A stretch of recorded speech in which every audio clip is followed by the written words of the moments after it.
but I so respected both the Democratic and Republican lead lawyers in the way that they conducted themselves.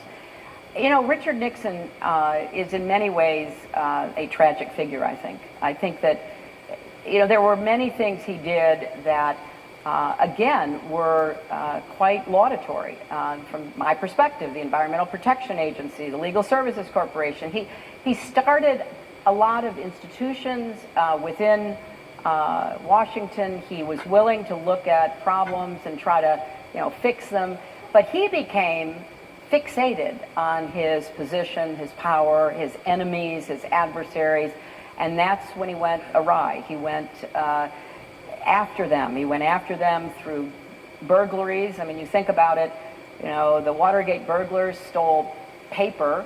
The Russian burglars stole online cyber material. Same purpose, to win elections, to put down your opponent. So there are some similarities, but I think that it would be difficult at this time, certainly, to, you know, draw those parallels. I think, again, what I would want, is no prejudgment.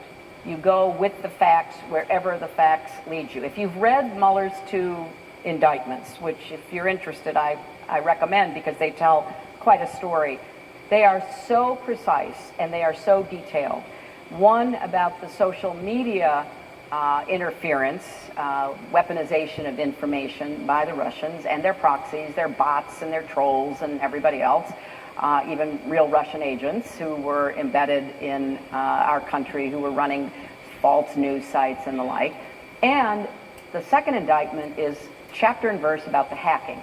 Not only the hacking of the DNC and the hacking of John Podesta, but the hacking of the DNC cloud and the theft of information that we were using to target undecided or persuadable voters. So it's worth looking at that, because not to go backwards, but to go forwards, and frankly to go forwards to November 6th, we don't know what's happening right now. I wish we did. I wish we had a government that actually cared about the level of attack that is happening. But more and more reporters, more and more political scientists are really digging deep and uncovering a lot, along with the Mueller investigation. Do you think that the Trump administration and the various agencies are doing enough to stop what you're describing as a continued? No. But I mean, look at the Congress just a few weeks ago refused to pass a bipartisan piece of legislation to provide more support to states to protect themselves against further intrusions and thefts of information, maybe interferences with the machines. We now know that the machines are eminently hackable, and very few states have taken the necessary steps to protect themselves against that. And so the Congress turned a blind eye. They turned away this bipartisan legislation. And of course, the administration thinks this redounds to their benefit, so they're not particularly interested right now. But things change. I mean, you know, Putin could wake up with a headache and decide he doesn't like the Republicans anymore. Who knows?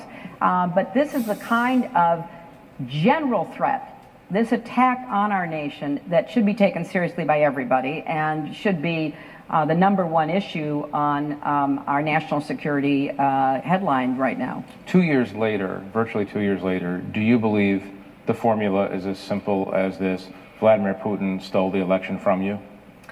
I'm not speaking for myself. I'm speaking for the evidence that is being presented. But and do you believe that the election was stolen from you? I believe that the combination of the Russian campaign, the WikiLeaks being the cutout for Russian stolen information, the role that Cambridge Analytica and other organizations like that played in connection with the Republican apparatus, the National Committee, and other allies, and the Trump campaign, certainly altered the outcome in enough places that we have to ask what really happened.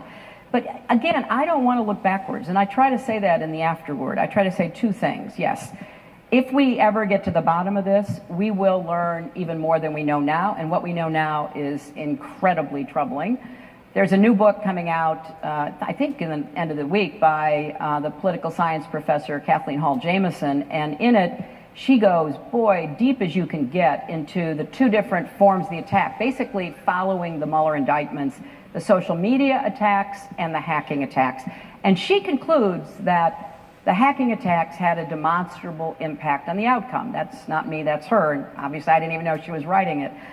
So we do have to get to the bottom of this. I mean, it is the first time, as I say in the afterword, that we have been attacked by a foreign power and have done nothing.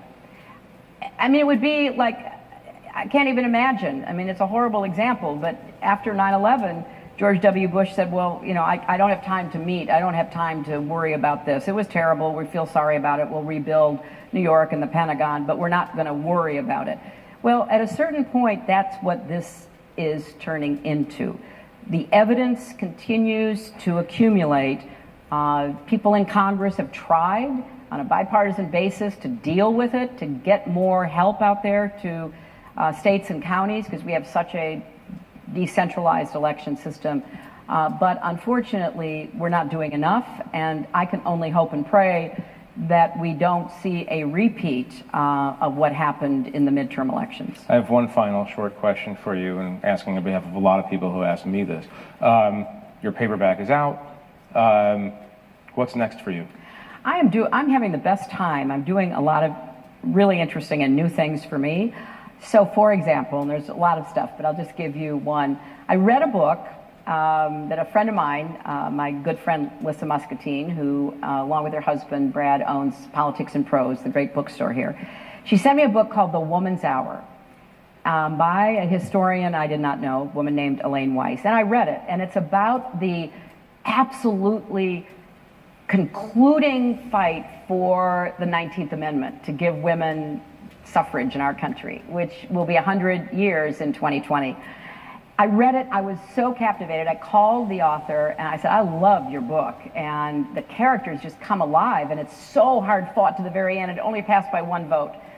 I said, have you thought about maybe trying to get a movie made or a series made? She said, well, I wouldn't even know where to start. And I said, well, could I help you? And she said, sure. So I called a few people, including my longtime friend, Steven Spielberg, and I said, Steven, now you're just name dropping. There I am. I'm totally name dropping. I said, there is this fabulous book about the fight to pass suffrage in the last state, Tennessee. It takes place in Nashville in July and August of 2020 and 1920. And I said, I think it would be a great movie series. And so he said, well, we'll read it, we'll look at it. They loved it. So we're going to be working on that, and I'm going to be working on that. I'm very excited about it. Secretary Clinton, thank you very much for joining us today. Thank you all. Thank you. This is a great space. I've never been in here. No, what?